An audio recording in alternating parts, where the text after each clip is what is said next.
The oldest legends say the moon remembers every promise ever made. Long before great Alpha Kings ruled towering fortresses, before pack rivalries divided the forests, and before humans feared the howl echoing beneath a full moon, there was a kingdom where both worlds lived in fragile peace.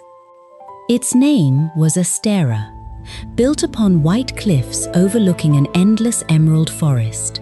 Astera was unlike any other kingdom. Silver rivers wound through its valleys, glowing flowers bloomed beneath every full moon, and enormous wolves often stood at the forest's edge, not as enemies, but as silent guardians. The people believed the moon had blessed both humans and wolves with different gifts. Humans were given wisdom to build. Wolves were given instinct to protect. Together, they kept the balance of the land. At the center of the royal palace rested an ancient crystal known as the moon heart. No one knew who had created it. Some believed it had fallen from the sky. Others whispered that the moon goddess herself had placed it in the kingdom's care thousands of years earlier. Whatever its origin, the moon heart radiated a gentle silver light that never faded.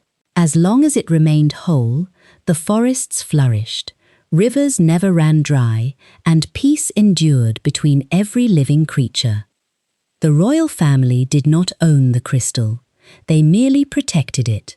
For generations, every king and queen accepted the same solemn vow. Power belongs to no crown. We are only its guardians.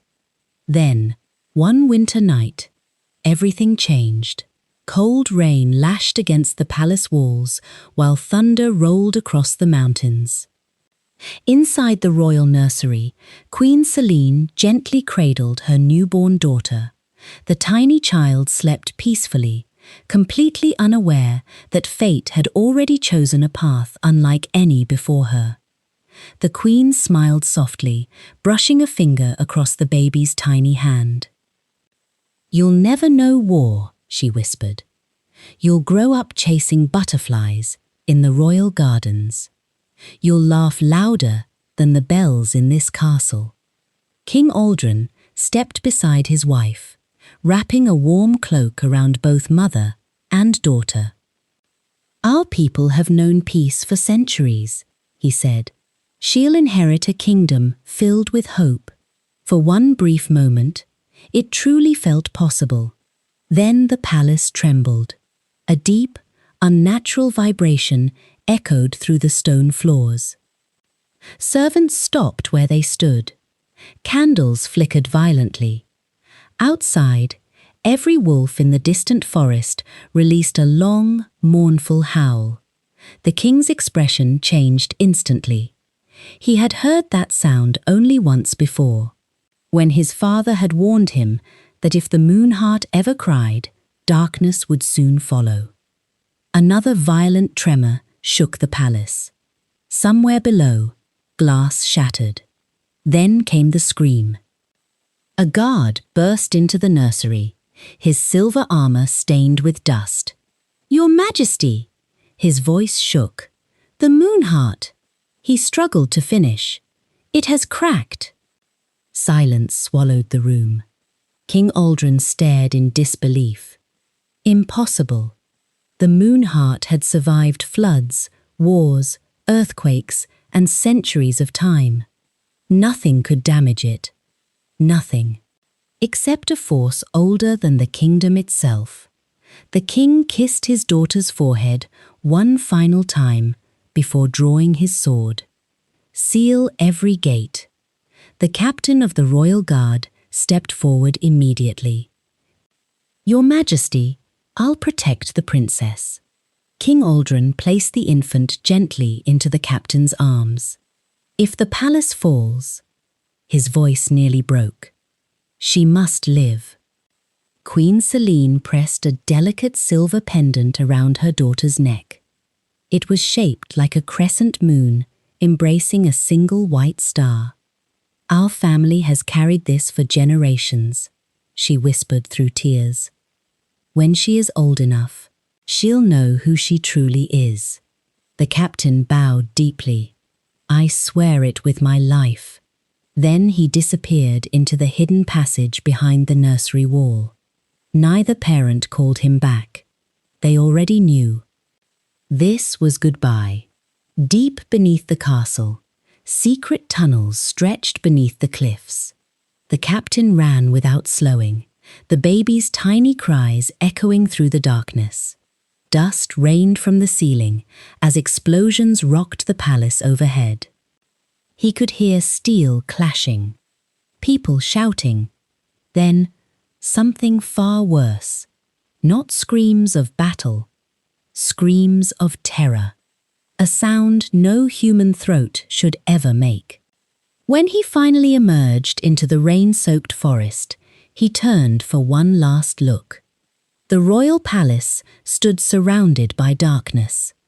Not ordinary darkness, living darkness. Shadows moved like liquid across the castle walls, swallowing towers one by one. From within the black mist emerged towering creatures with glowing crimson eyes. Their bodies shifted constantly, as though smoke had learned to breathe. The ancient stories had called them many names. Night Eaters, the Forgotten Ones, children of the hollow moon. But history remembered them by only one, the Shadowborn. They had vanished nearly 1,000 years ago. Everyone believed they were nothing more than myth. Tonight, the myths had returned. The captain mounted his exhausted horse and rode deeper into the northern wilderness. Rain blinded his vision. Branches tore at his cloak. Still he refused to stop. The princess slept against his chest, despite the chaos surrounding them. Hours passed. The sounds of battle disappeared behind him. Perhaps they had escaped. Then his horse suddenly froze. Its ears flattened. Its entire body trembled. The forest had become unnaturally silent. No birds, no insects, no wind, only silence. The captain slowly reached for his sword. Too late. A wave of black mist burst between the trees. The horse screamed before collapsing beneath him. The captain rolled across the wet ground, shielding the infant with his body. 3 Shadowborn emerged from the darkness. Their crimson eyes glowed like burning coals. Their twisted forms seemed barely solid, shifting between smoke and flesh. The captain stood. He knew he could not win, but he also knew something more important. He didn't have to. He only needed to buy enough time. He tucked the infant into the hollow roots of a massive silver oak whose bark shimmered faintly despite the storm. The baby began to cry. He smiled sadly. "I'm sorry, little princess." His hand rested gently upon her tiny head. "I promised your father I'd keep you safe." He stood once more and raised his sword. "If the moon still watches this world, if..." His voice rang through the forest. "Let someone hear me." The Shadowborn attacked. Steel flashed beneath the lightning. The captain fought with everything he had. One enemy fell, then another. But the third drove a blade of living darkness through his chest. He dropped to one knee. Flood stained the rain-soaked earth. With his remaining strength, he looked toward the ancient tree. "Protect her!" Those were the final words he ever spoke. The storm answered with silence. Then, a distant howl echoed through the forest. Not one wolf, hundreds. The Shadowborn turned toward the sound. The earth itself seemed to tremble. From the mist emerged a gigantic silver she-wolf. She stood nearly as tall as a warhorse, her fur glowing beneath the moonlight, breaking through the clouds. Her eyes were ancient, filled not with anger, but with immeasurable wisdom. Every other wolf remained several paces behind her, lowering their heads in reverence. She was no ordinary wolf. She was Luna, the oldest guardian spirit of the northern forest. Luna looked first at the fallen captain, then at the crying infant hidden beneath the silver oak. Finally, she met the Shadowborn's burning gaze. For the first time that night, the monsters hesitated. Without a sound, Luna stepped in front of the child. Silver light rippled through her fur, spreading across the clearing like moonlight reflected on calm water. The wolves behind her answered with one united howl that shook the ancient forest. The Shadowborn recoiled as if burned. Their smoky bodies twisted violently before dissolving back into the darkness from which they had come. Within moments, they were gone. Rain continued to fall, but the forest no longer felt empty. Luna approached the tiny girl. The infant reached out with her small hand and, instead of crying, gently touched the great wolf's nose. For the first time in centuries, the ancient guardian bowed her head to a human child. Around her, every wolf in the pack did the same. Without words, a choice was made. The princess of a fallen kingdom would not be raised by servants. She would be raised by wolves. 16 years passed. The forest remembered. Humans did not. The kingdom of Astera had become little more than a forgotten legend whispered by old travelers around dying campfires. The once glorious white castle now stood in ruins beneath vines and moss, hidden so deeply within the northern wilderness that many believed it had never existed at all. The Moonheart had vanished from history. The Shadowborn had become bedtime stories used to frighten children, and the lost princess had become a daughter of the forest.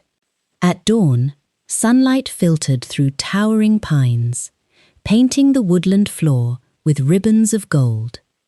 A silver wolf darted between the trees, chasing a frightened hare. Just as it prepared to pounce, another shadow flew from above. A young woman landed gracefully on a fallen log, laughing as the rabbit escaped into the bushes. "Oh, come on," she teased. "You were too slow again." The silver wolf huffed in protest. The young woman grinned, scratching behind his ears. Maybe tomorrow. This was Lyra. Now 22 years old, she moved with the effortless balance of someone who belonged to the wilderness. Her long chestnut hair flowed freely down her back, woven with small feathers and forest vines gifted by the wolves. Her emerald green eyes reflected every movement around her, alert and alive. She wore a simple dress stitched from softened leather and woven forest fibers, reinforced with pieces of wolf hide gifted after natural deaths within the pack, a sacred tradition among them. A crescent-shaped silver pendant rested against her chest. She had worn it since before she could remember.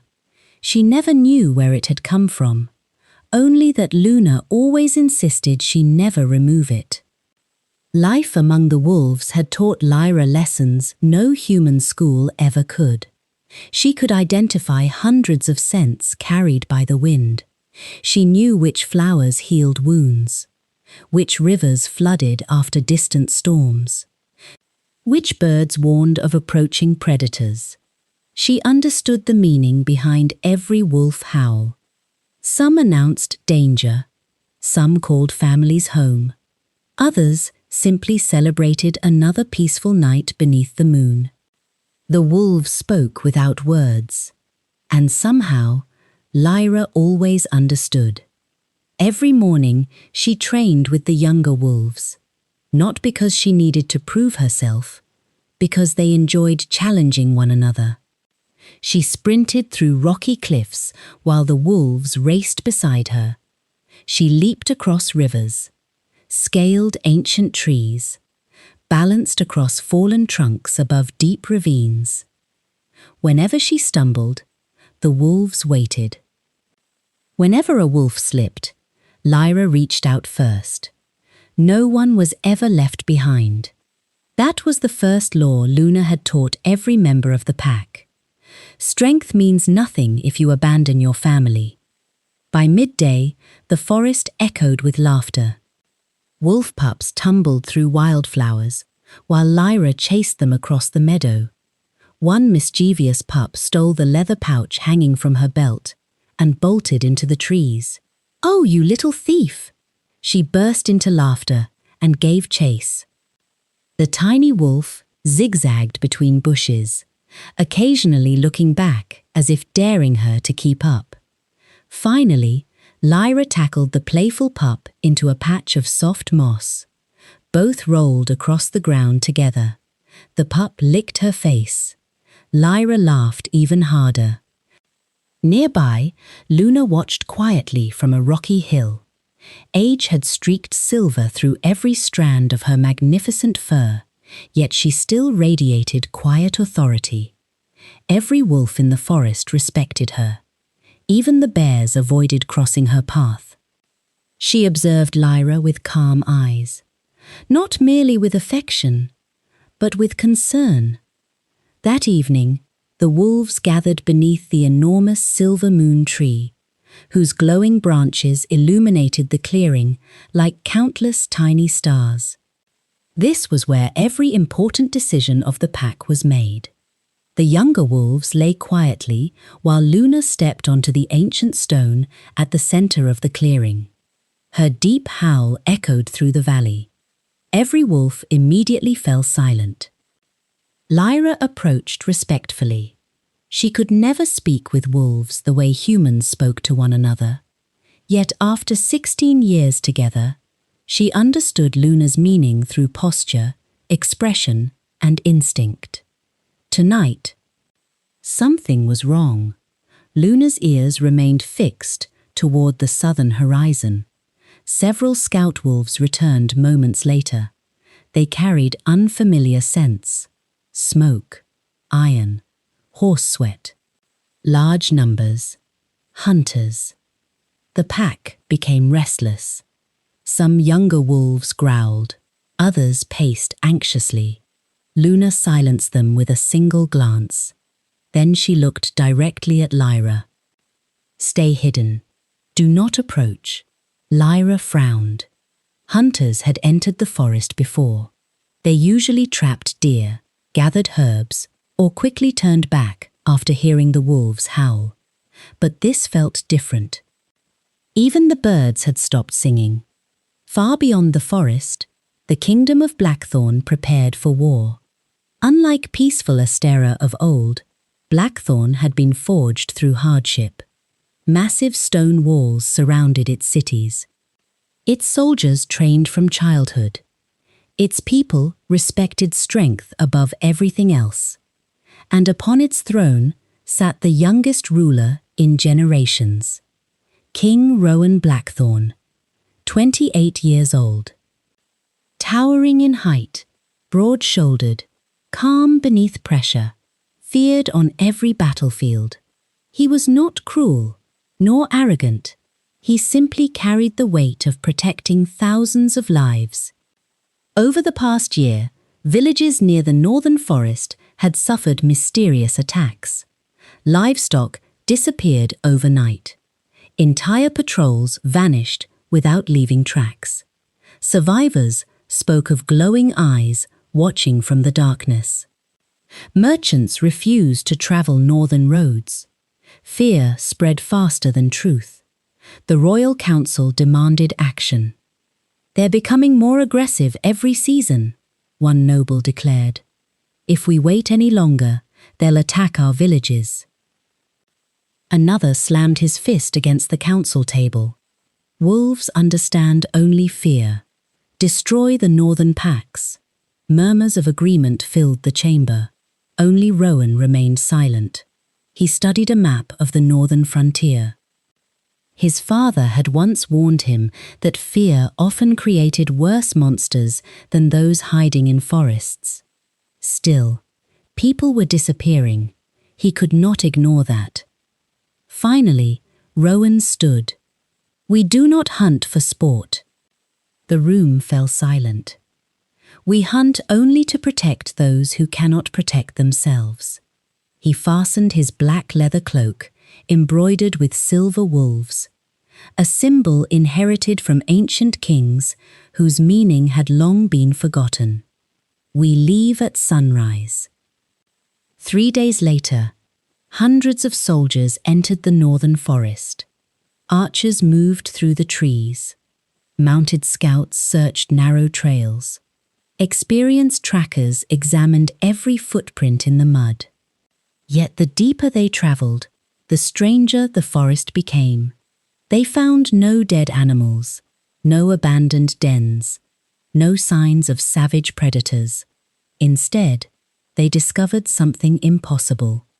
Fresh berries carefully gathered in woven baskets, medicinal herbs tied neatly into bundles, broken branches deliberately repaired to help young trees continue growing. It was as if someone cared for the forest itself. One veteran tracker knelt beside enormous wolf tracks. "They're protecting this place," he whispered. Another soldier scoffed. "Wolves don't protect." The tracker looked toward the towering pines. "These do." High above them, hidden among dense branches, Lyra watched. She had never seen so many humans. Their shining armor flashed beneath sunlight. Their horses snorted nervously. Metal smelled strange. Smoke clung to every cloak. She studied them with cautious curiosity. Not hatred, curiosity. Luna had always taught her that humans were unpredictable, not evil. Some destroyed forests. Others planted new ones. Judge actions, not appearances. Still, these humans carried weapons. The wolves remained hidden. As evening approached, one young wolf pup wandered too close to the soldiers' camp. A frightened horse reared violently. A nervous archer reacted without thinking. The arrow flew. Time seemed to stop. Before it could strike, another figure burst from the trees. Lyra. She caught the arrow in mid-air, rolling across the ground before placing herself between the soldiers and the terrified wolf pup. Gasps spread through the camp. A young woman standing beside wolves. The wolf pup hid behind her legs. Lyra slowly raised one hand, not in surrender, but in warning. Her eyes never left the soldiers. One frightened hunter shouted, "She's controlling them!" Another drew his sword. "She's one of the monsters." The first spear was thrown. Lyra sidestepped effortlessly. Another followed. She spun aside. More soldiers rushed forward. She refused to draw a weapon. Instead, she disarmed them with astonishing speed. One lost his sword. Another stumbled harmlessly into the grass. A third found himself pinned beneath his own shield. Not a single soldier was killed. Not one. She fought only to protect. Then, the forest fell silent. Heavy footsteps approached. The soldiers immediately stepped aside. King Rowan walked into the clearing. His dark cloak shifted in the wind. His hand rested upon the hilt of his sword, though he had not drawn it. Across the clearing, Lyra slowly turned to face him. Everything around them disappeared. The shouting, the soldiers, the wolves, even the wind. For one impossible heartbeat, they simply stared at each other. Rowan expected to see a savage raised by beasts. Instead, he saw compassion, strength, and sadness buried deep within unfamiliar emerald eyes. Lyra expected another hunter.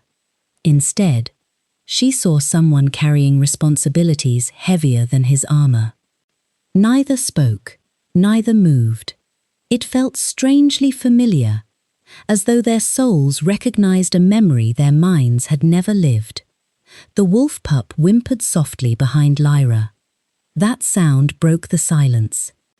Without taking her eyes off Rowan, Lyra slowly stepped backward into the trees. The wolves emerged around her, not attacking, only escorting her home. Within seconds, the forest swallowed them all. Rowan made no attempt to pursue. One of his generals looked at him in disbelief. "My king, should we chase them?" Rowan continued staring into the empty forest. His answer came quietly. "No." The general frowned. But she was helping the wolves. Rowan's eyes remained fixed on the trees. "No," he said at last.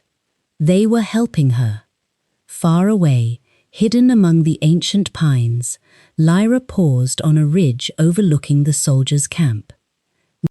For reasons she couldn't explain, she looked back one last time, and in the fading light, she found Rowan still standing exactly where she'd left him, watching the forest with a question he could not yet answer.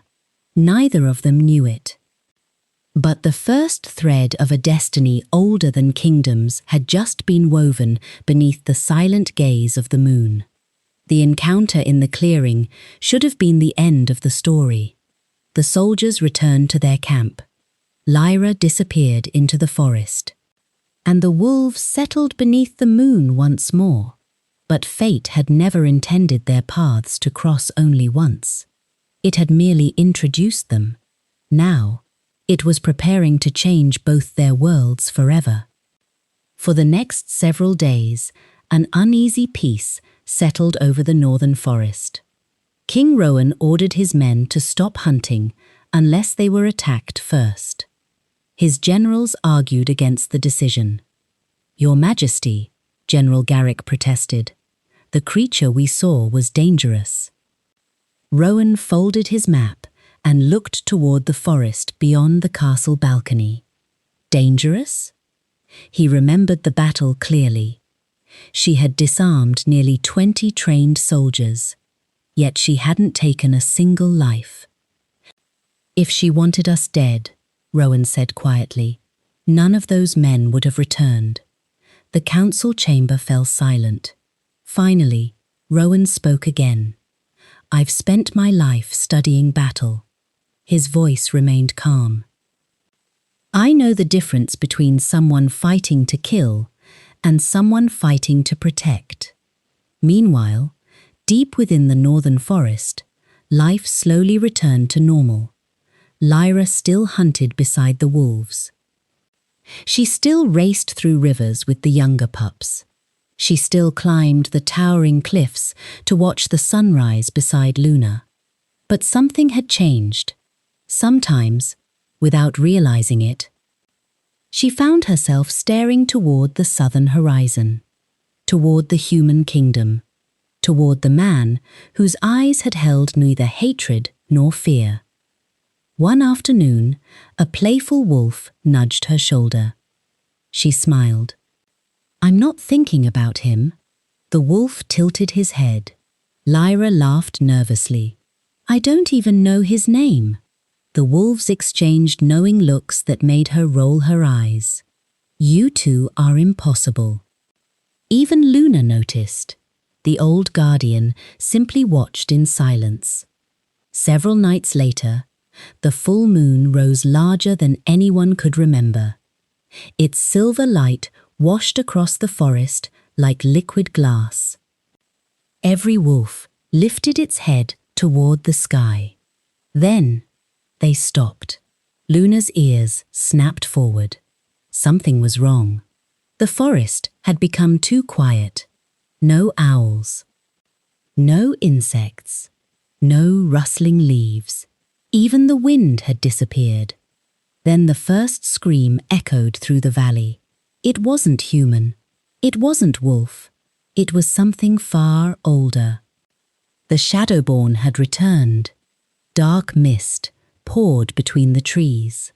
It swallowed flowers, blackened streams, turned healthy grass grey wherever it passed. Towering creatures stepped from the darkness. Their glowing crimson eyes burned brighter than before. But these were no ordinary Shadowborn. Each one wore fragments of ancient armor, as though they had once been soldiers long ago, before darkness consumed them. The wolves attacked immediately. Silver fur crashed against living shadows. Howls echoed through the mountains. Lyra grabbed her hunting spear and joined the battle without hesitation. She moved like flowing water. One strike, another. She drove the creatures backward, protecting younger wolves trapped near the riverbank. But something was terribly wrong. Every Shadowborn she defeated simply dissolved into smoke, only to reform moments later. "They're not dying," she whispered. The realization chilled her. The wolves fought with unmatched courage, yet the enemy never grew weaker, only more numerous. A massive Shadowborn beast burst from the darkness and slammed into one of the younger wolves. The pup cried out. Without thinking, Lyra threw herself between them. The creature's claws sliced across her shoulder. Pain exploded through her body. She staggered. Blood stained the forest floor. The wolves roared in fury. Several leaped onto the monster, dragging it away from her. Luna reached Lyra's side almost instantly. The ancient wolf examined the wound. It wasn't fatal, but it carried something worse. Black veins slowly spread from the injury. The darkness itself was trying to infect her. Luna's expression hardened. She had seen this curse before, centuries ago. The battle raged until dawn.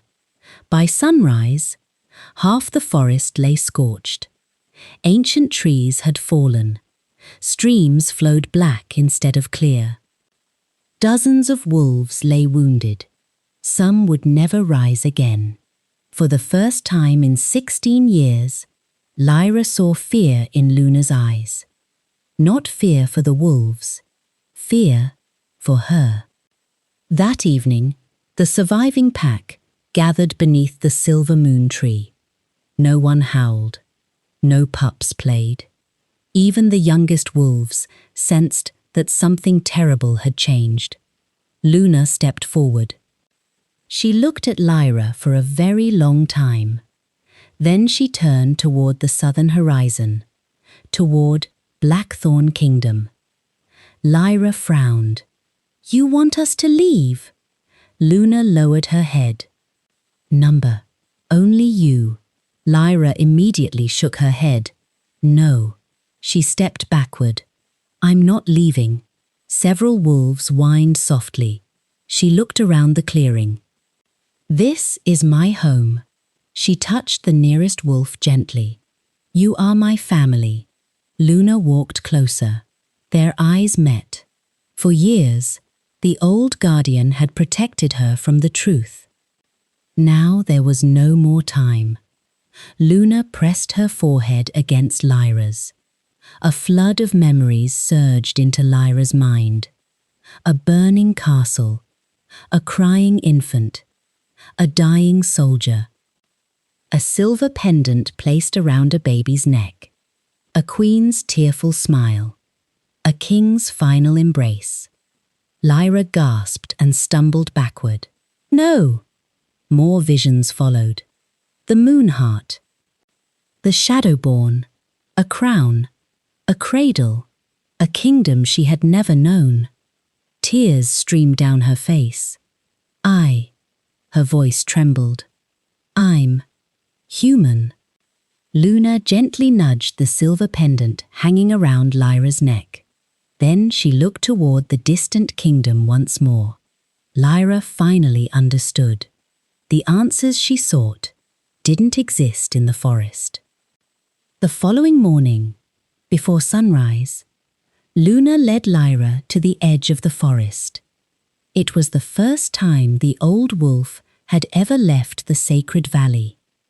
The younger wolves followed silently. No one made a sound. Lyra knelt before each of them. She hugged the wolf pups she had raised, scratched behind familiar ears, whispered quiet farewells. When she reached Luna, she could no longer hold back her tears. "What if I don't belong there?" Luna gently rested her head against Lyra's shoulder. Then she looked directly into her eyes. "Home is where your heart chooses to return, not where you were born." Lyra wrapped both arms around the great silver wolf.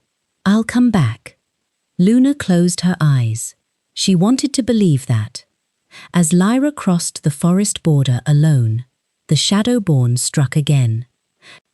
Not at the wolves, at her. Dark figures erupted from the earth. They ignored every wolf charging toward them. Their only target was Lyra. She fought desperately. But exhaustion from the previous night's battle slowed her movements. Another Shadowborn clawed toward her. Before it could reach her, Luna hurled herself between them.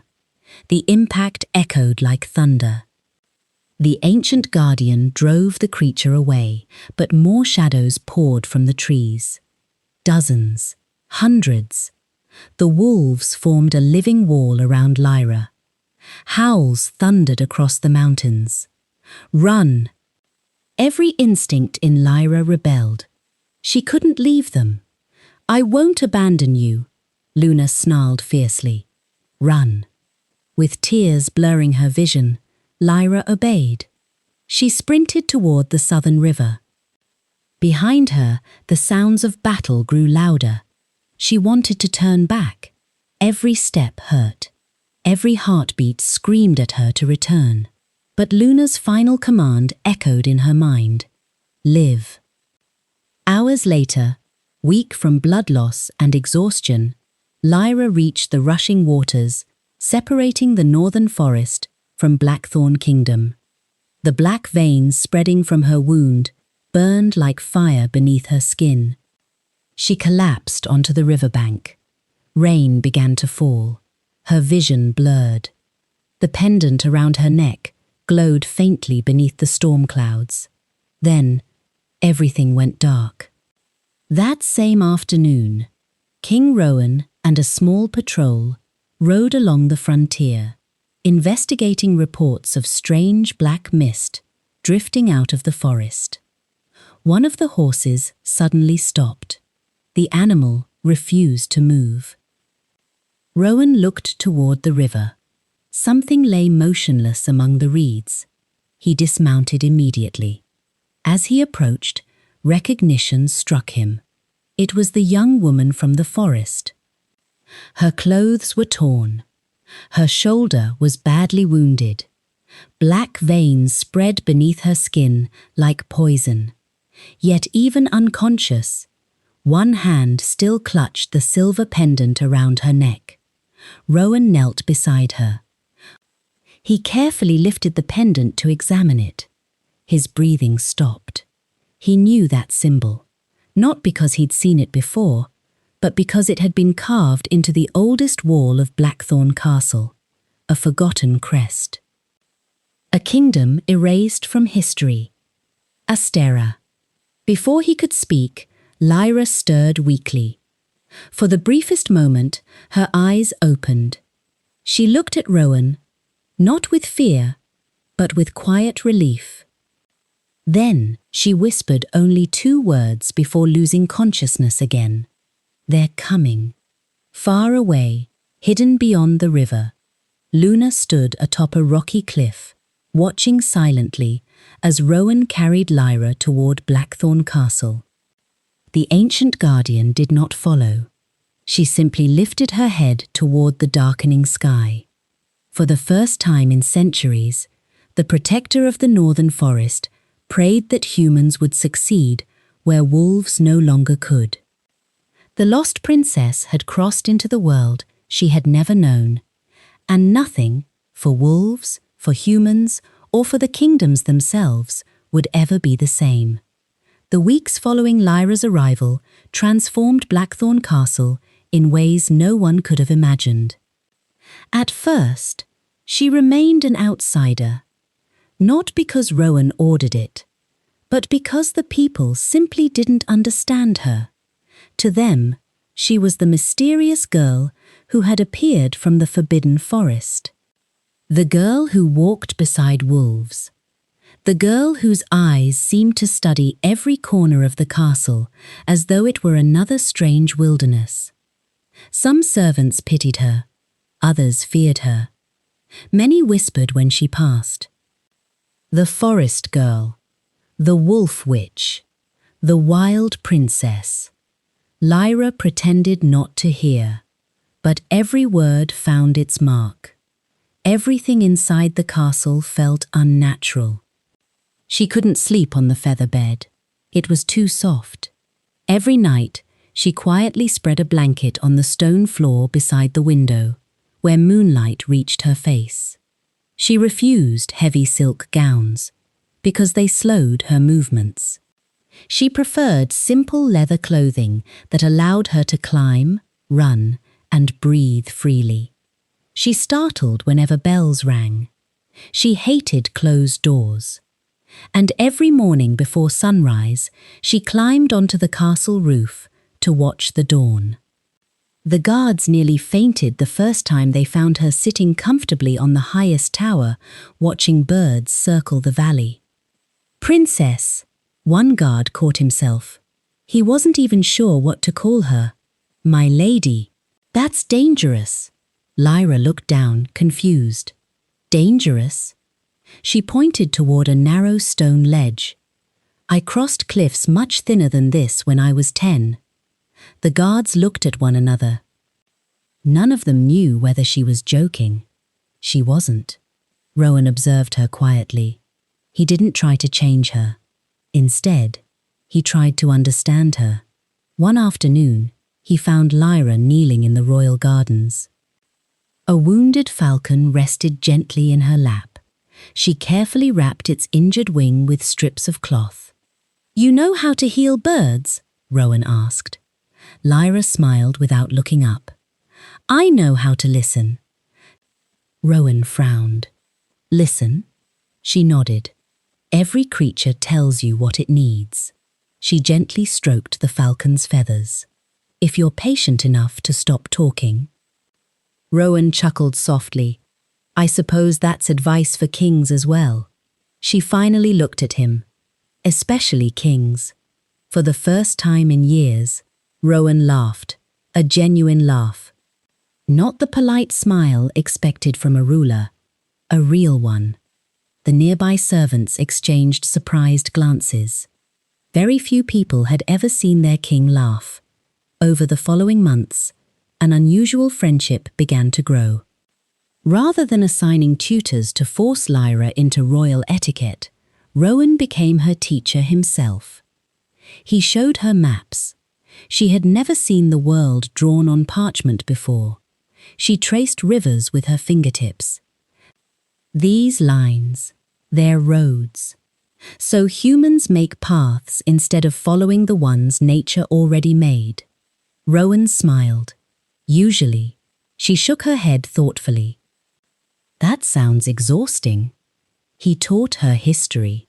She asked questions no scholar had ever asked.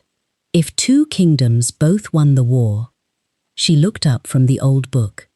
Why are there so many graves? Rowan had no answer. She learned to read. At first, every letter felt strange, but she approached books the same way she had learned animal tracks. Patiently, curiously. Within weeks, she was reading stories aloud to the children working in the castle kitchens. Soon, every evening, They gathered around her, not because she read perfectly, but because she gave every character a different voice. Even the stern castle cooks secretly listened from nearby doorways. Lyra also taught Rowan, not with lessons, with experiences. One morning before sunrise, she woke him unexpectedly. "We're leaving." Rowan blinked. Leaving? For one day. Before he could protest, she had already saddled 2 horses. His royal guards insisted on following. Lyra politely refused. "This isn't a patrol. It's a conversation." She led him deep into the forest, not the sacred valley where the wolves lived, another part of the wilderness. As they walked, Rowan kept reaching for his sword whenever branches rustled. Lyra gently pushed his hand away. "They're watching." Rowan looked around. "I don't see anyone." She smiled. "Exactly." Hours later, they reached a clearing. Dozens of deer grazed peacefully. Nearby, a massive grey wolf stepped from the trees. Rowan instinctively reached for his sword. Lyra placed one hand over his. "Wait." The wolf approached slowly. It wasn't threatening. It simply carried a badly injured fawn in its jaws. The wolf carefully placed the frightened animal on the ground before backing away. The fawn's leg was caught beneath a fallen branch. Together, without a single sound, Lyra and Rowan lifted the branch free.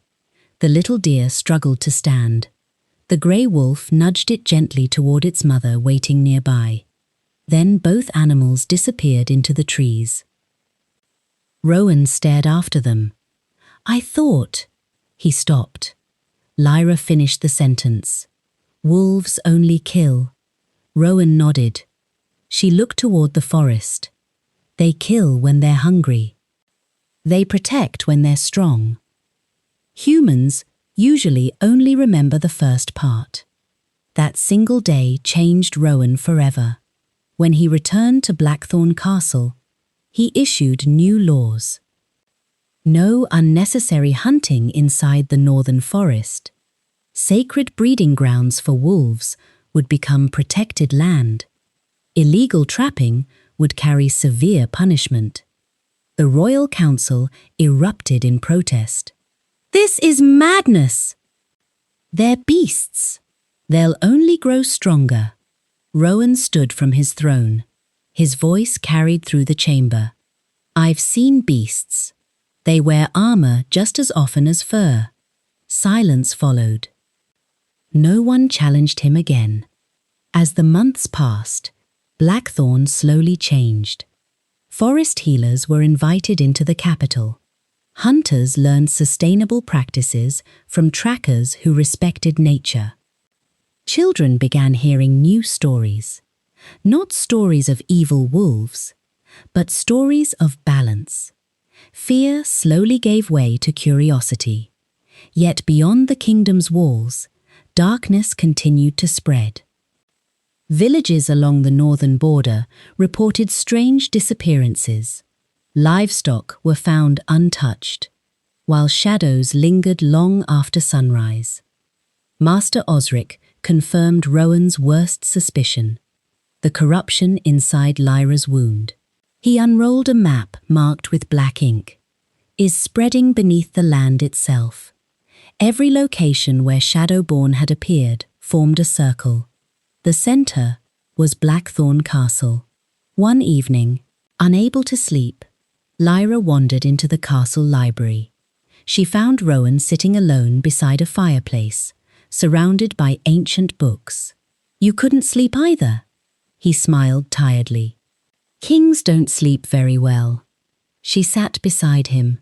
For a while, neither spoke. The fire crackled softly. Rain tapped against the tall windows. Finally, Rowan broke the silence. "When I was a boy, my father told me that rulers must never become attached." Lyra looked at him. He said, "Caring too deeply makes every decision painful. She thought for a moment. Was he right? Rowan stared into the flames. I don't know anymore. She gently placed another log on the fire. Luna always said, the only hearts that never break are the ones that never truly loved. Their eyes met. Neither looked away. Spring arrived. The kingdom celebrated the annual festival of the first moon. Lanterns floated into the night sky. Music echoed through every street. Families danced beneath silver banners. For the first time since arriving, Lyra wore a gown. Simple, elegant, white with silver embroidery resembling moonlit vines. She felt awkward in it. I can't run in this. Rowan laughed. I don't think anyone expects you to. You'd be surprised.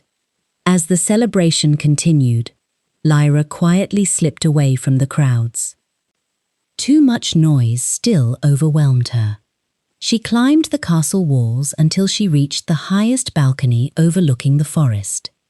Moments later, Rowan found her there. I thought I'd find you under the stars. She smiled. I can hear the wolves from here.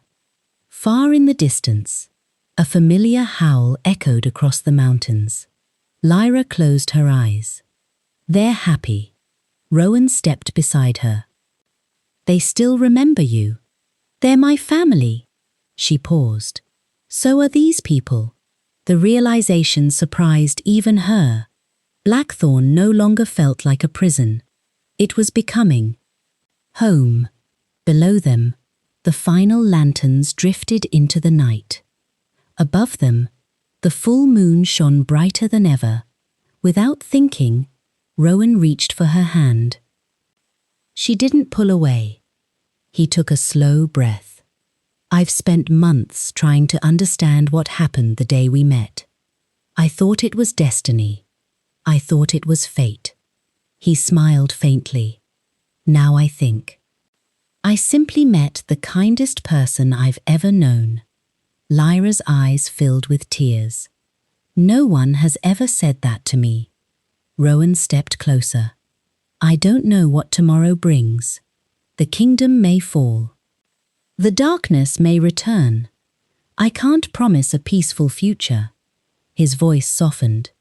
But if I am given one choice, he looked directly into her eyes. I choose to walk, whatever road remains, beside you. The world seemed to hold its breath. Lyra slowly reached up and touched his face. You once asked me what home means. A tear rolled down her cheek. I think it's wherever the person waiting for you lives.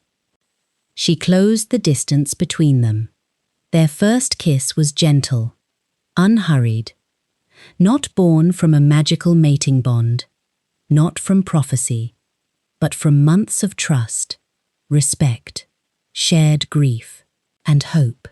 At that exact moment, deep beneath Blackthorn Castle, inside a forgotten chamber sealed for nearly 1,000 years, a fractured crystal resting upon an ancient stone altar pulsed with silver light.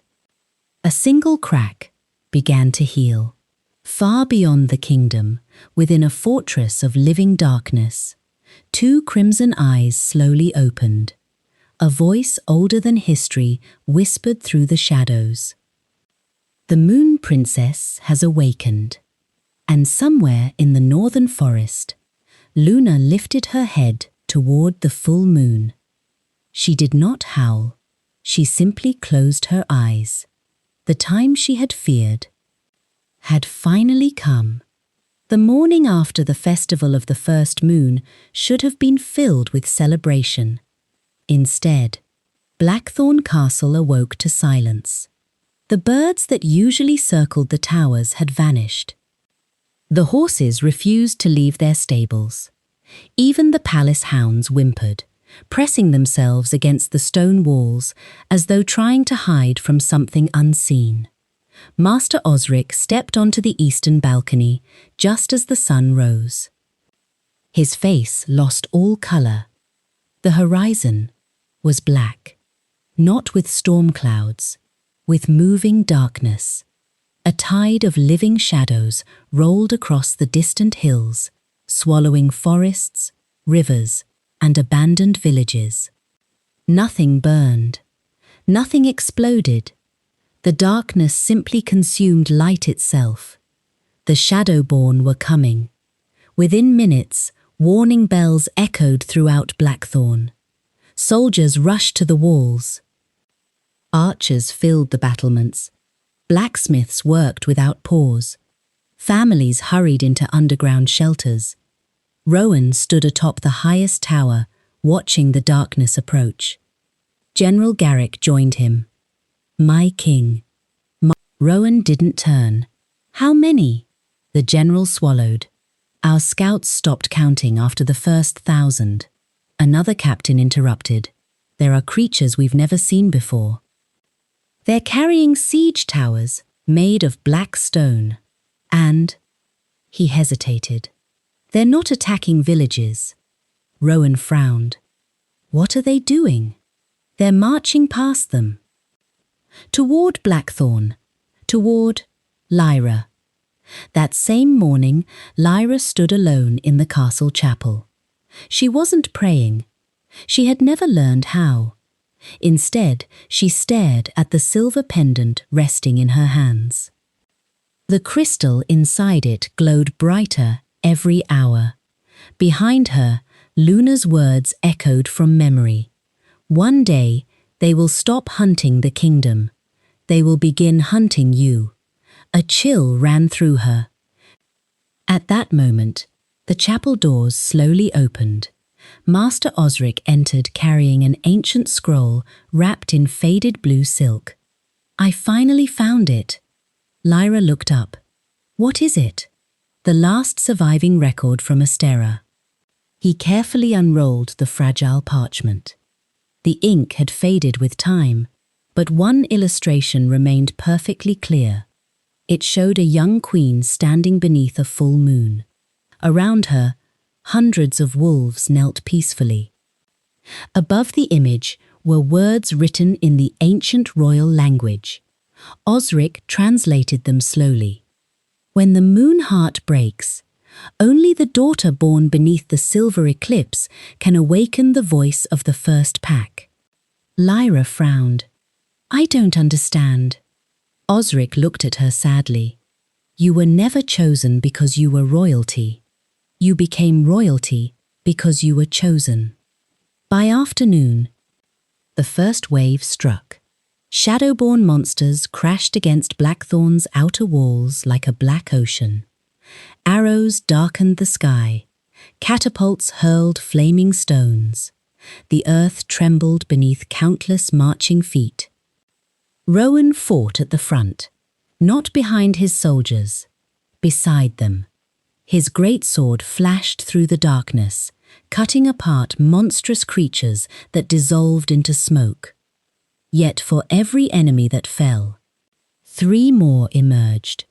The battle raged until sunset. Then, everything suddenly stopped. The Shadowborn army parted. A single figure walked forward. Unlike the others, he wore no armor. His long black cloak drifted across the battlefield without wind. His silver hair flowed almost to the ground. His face looked strangely human, almost beautiful. Only his crimson eyes betrayed what he truly was. The Shadow King. He stopped just beyond arrow range. His calm voice somehow carried across the entire battlefield. "I did not come for your kingdom." He looked directly at the castle. "I came for the Moon Princess." The soldiers glanced toward Lyra, who stood upon the battlements beside Rowan. The Shadow King smiled. "You have hidden for 22 years. But the moon cannot hide forever." Rowan stepped forward. "If you want her," his sword pointed toward the enemy, "you go through us." The Shadow King laughed softly. You misunderstand. I have no interest in killing her. His smile disappeared. I need her alive. A ripple of unease spread across both armies. Lyra called down from the wall. Why? For the first time, the Shadow King's expression changed. Not to hatred, to sorrow. I remember your mother. The battlefield fell silent. I remember your father. Lyra's breathing caught. You knew them? I knew them before this world learned to fear me. He slowly removed one black glove. Beneath it, his hand was turning into living crystal. Silver crystal, not darkness. The Shadowborn were never born monsters. We were guardians. Just like your family. That night, inside the royal war room, every commander argued. We cannot believe him. It's a trap. He'll destroy us all. Lyra remained silent. Finally, she spoke. What if he's telling the truth? The room erupted. General Garrick slammed both hands onto the table. My lady, tens of thousands have died because of him. Lyra nodded slowly. I know. She looked toward the burning horizon outside. But I also know grief. Something happened to him. Rowan watched her carefully. You want to speak with him? She nodded. Alone. The council protested immediately. Absolutely not.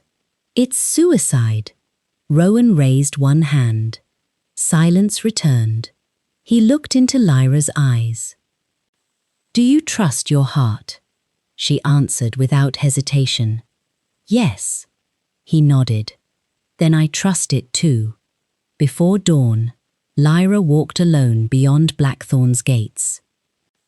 Every soldier watched in stunned silence. Rowan remained upon the walls. One hand rested on the sword at his side. The other clenched tightly. The Shadow King stepped forward to meet her. For several moments, neither spoke.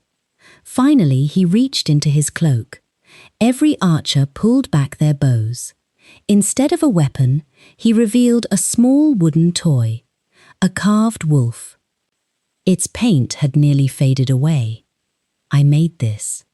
His voice was barely above a whisper. For you. Lyra stared in confusion. You've mistaken me for someone else. No. He smiled sadly. I held you the day you were born. The world seemed to stop. My name, he looked toward the rising moon, was once Kaelin. I was captain of the Moon Guard. Lyra's heart pounded. You said, was. He nodded. The night Astera fell. He looked down at his crystal-covered hand. I shattered the moon heart. Shock spread across her face. You? Tears filled his crimson eyes. I believed I could use its power to save everyone. I was wrong. The crystal broke. The darkness escaped. And I became its first prisoner. At that very moment, a deafening howl echoed from the northern forest. Every wolf across the valley answered. The ground trembled. From the trees emerged hundreds, then thousands. Of wolves, grey wolves, black wolves, white wolves, massive mountain wolves, swift forest wolves, entire packs from every corner of the continent. Leading them all was Luna. Though age had bent her body, her spirit burned brighter than ever. The wolves stopped beside Lyra, not behind her, beside her. Luna stepped forward. She gently touched Lyra's forehead with her nose. The silver pendant exploded with light. Ancient symbols spread across Lyra's skin like glowing moonlight. For the first time, she heard every wolf clearly. Not through instinct, not through gestures, through words. We are here. We never left you. Lead us. Tears streamed down Lyra's face. The voice, she whispered. The voice of the first pack. She could hear them all. Every heartbeat, every hope, every fear. Across mountains, across rivers, across forests. She had become the bridge between humans and wolves. The final battle began before sunrise. Humans and wolves charged together. Archers protected wolf packs from the castle walls. Wolves rescued wounded soldiers trapped beneath rubble. Villagers opened their gates to fleeing cubs. For the first time in recorded history, neither species fought alone. Rowan battled beside Luna, back to back. The Alpha King and the Ancient Guardian defended one another without speaking. Across the battlefield, Lyra searched desperately for the Shadow King. Not to destroy him, to save him. But darkness had already begun consuming his body. The crystal corruption spread across his face. His voice fractured between sorrow and rage. I cannot stop it anymore. Black lightning burst across the sky. The moon heart, hidden beneath the castle, answered with silver light. Two ancient powers, prepared to collide. The fate of every kingdom now rested not on who was strongest, but on whether compassion could succeed where war had failed. The battlefield had become unrecognizable. Blackthorn's outer walls were cracked. Ancient forests burned beneath rivers of black mist. The sky itself seemed torn apart as silver moonlight struggled against endless darkness. Across the valley, thousands of humans and wolves continued fighting side by side. No one could tell where one army ended and the other began. The hatred that had divided them for centuries had disappeared beneath a single purpose: protect one another. At the center of the battlefield, Lyra stood before Kaelin, the man who had once protected her family, the man who had accidentally unleashed the Shadowborn. Darkness poured from his body like smoke escaping broken chains. His eyes shifted between crimson and silver. Every few seconds, the kind man hidden inside the monster resurfaced, only to disappear again beneath unbearable pain. He dropped to one knee. Leave. His voice trembled. Before it takes me again. Lyra refused to move. No! Black shadows exploded outward. Soldiers were thrown backward. Trees snapped in half. Even Rowan struggled to remain standing. Yet Lyra stepped closer. You've spent centuries carrying guilt alone. Another wave of darkness erupted. I don't deserve saving. His roar echoed across the valley. I destroyed my kingdom. I failed your parents. I created every monster you see. He collapsed onto both knees. I deserve to disappear. Lyra knelt in front of him, not as a queen, not as a princess, simply as another soul who understood loss. My parents made one final choice. She placed her hand gently over his crystal-covered arm. They trusted someone to protect me. Tears filled her eyes. They chose you. Kaelin closed his eyes. I failed. No. She shook her head softly. You carried their hope for 22 years. If darkness truly owned your heart, you would have killed me the moment you found me. Silence. Only the wind answered. For the first time, the darkness hesitated. Deep beneath Blackthorn Castle, the moonheart pulsed violently. Ancient cracks spread across its silver surface. Master Osric stared in horror. It isn't healing. It's waiting. Waiting for its true guardian. On the battlefield, Luna slowly approached Lyra. The ancient wolf's breathing had grown shallow. She had fought beyond the limits of age. Several deep wounds covered her silver fur. Still, she stood proudly. Lyra looked toward her. Luna? The old guardian gently pressed her forehead against Lyra's. Memories flooded Lyra's mind.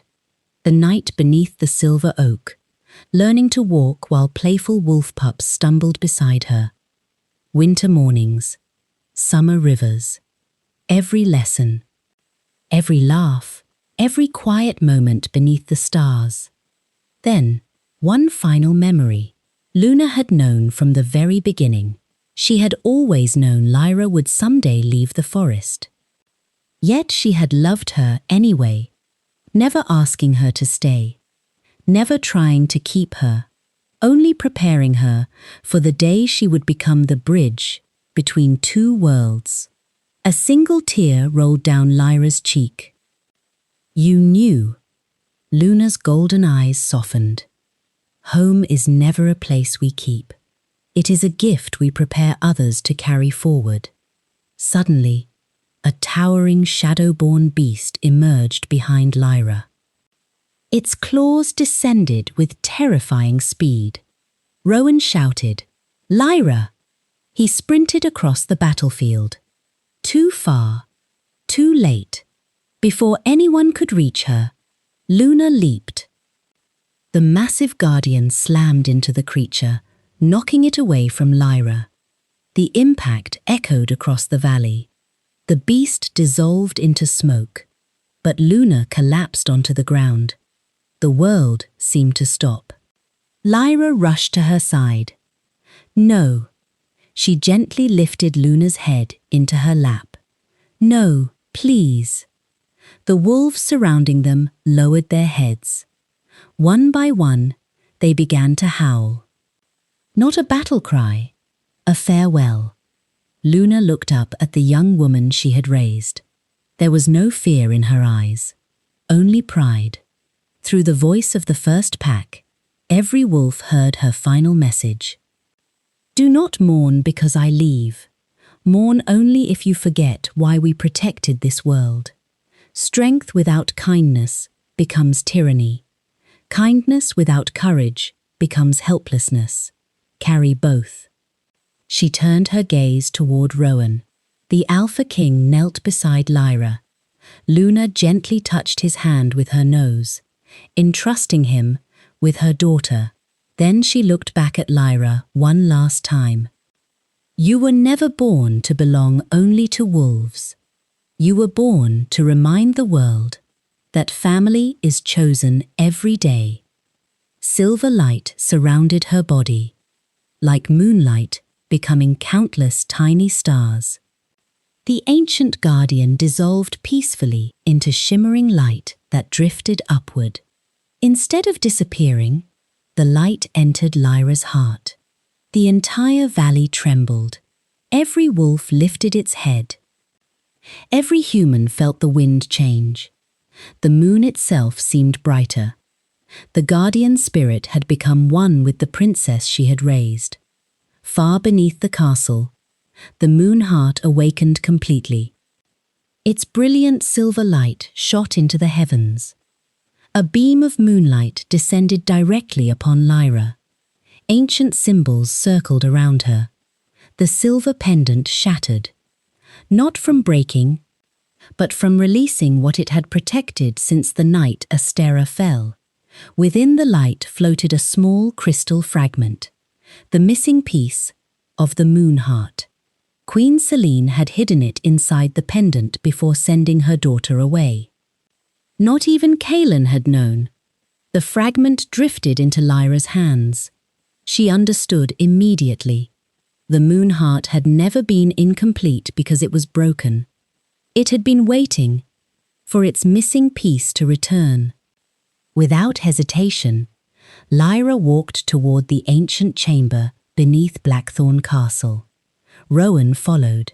So did Kaelin. Humans and wolves parted silently as they passed. Inside the forgotten sanctuary, the shattered moon heart hovered above an altar of white stone. Its cracks spread like frozen lightning. Lyra stepped forward. She gently placed the crystal fragment into its center. Nothing happened. Then, she remembered Luna's final lesson. Power alone could not restore balance, only choice. Lyra placed one hand upon the moon heart. Then she reached toward Kalen. He hesitated. She smiled through tears. "Will you help me?" His crimson eyes trembled.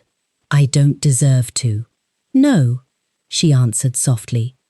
"But you deserve the chance to choose differently." Slowly, Kalen placed his crystal-covered hand beside hers. Rowan stepped forward next. Then Master Osric, General Garrick. Finally, Luna's wolves entered the chamber one by one. Paws rested upon the ancient stone. Hands touched the altar. No king commanded them. No prophecy forced them. They chose, together. The moon heart blazed brighter than the sun. Silver light flooded every corner of the kingdom. The darkness screamed. Not in pain, in release. Shadow-born creatures across the battlefield stopped fighting. The black corruption dissolved from their bodies. One after another, they became ordinary people again, ancient guardians, long trapped inside living darkness. Kalen collapsed. The crystal covering his skin crumbled away. For the first time in centuries, his eyes were completely silver. The curse was over. Weeks later, the forests began to heal. Black rivers ran clear once more. Flowers bloomed where darkness had stood. Wolf packs returned to their territories. Villages rebuilt their homes. But something had changed forever. King Rowan called together every leader of every pack, every village, and every kingdom. The meeting took place beneath the great silver moon tree, the same tree where Lyra had once learned to howl with wolf pups. Many expected Rowan to announce a new empire. Instead, he removed his crown. He placed it upon the ancient stone at the center of the clearing. "The age of rulers, deciding alone," he said, "ends today." Lyra stepped beside him. "We protected this world together. We should guide it together." Thus was born the Council of Moon and Earth, humans, wolves, shifters, forest guardians, scholars, healers. Every voice carried equal weight. No throne stood above the council, only the silver moon tree, a reminder that true leadership grows from deep roots, not high seats. 1 year later, children from Blackthorn raced through the forest, carrying woven flower crowns. Wolf pups chased after them, barking happily. No one screamed. No one reached for weapons. An elderly farmer laughed as a young wolf stole his hat and sprinted away. Nearby, former soldiers helped rebuild ancient stone bridges alongside forest guardians. Old fears had become old stories. As for Lyra, she never called herself queen. When people tried, she smiled and gently corrected them. "I was raised by wolves. They taught me that the strongest leader walks with the pack. Not ahead of it, not behind it, with it." Rowan stood beside her, beneath the silver moon tree. He slipped a simple silver ring onto her finger. No grand ceremony, no jeweled crown, just a promise. "I don't promise you a perfect world," he smiled. "I promise we'll keep building a better one." Lyra laughed softly. "That sounds much harder." "It is." He intertwined his fingers with hers. But I wouldn't choose anyone else to struggle beside. They shared a quiet kiss beneath the moon. Above them, a familiar silver wolf appeared among the stars. For just a heartbeat, watching, protecting, then fading into moonlight. Lyra smiled toward the sky. "Thank you, Mother." A gentle breeze rustled the leaves. Some said it was only the wind. The wolves knew better. Epilogue. Many years later, travelers crossing the northern forest often told the same story. On nights when the moon was full, a silver wolf could sometimes be seen walking silently between the trees. Beside her walked a woman dressed in simple white, with wolves at one side and children at the other. No one knew whether they were spirits, memories, or legends. But every version of the tale ended the same way. The lost princess was never remembered because she became a queen. She was remembered because she taught two worlds that peace is not inherited. It is chosen, protected, and renewed by every generation. And whenever wolves howled beneath the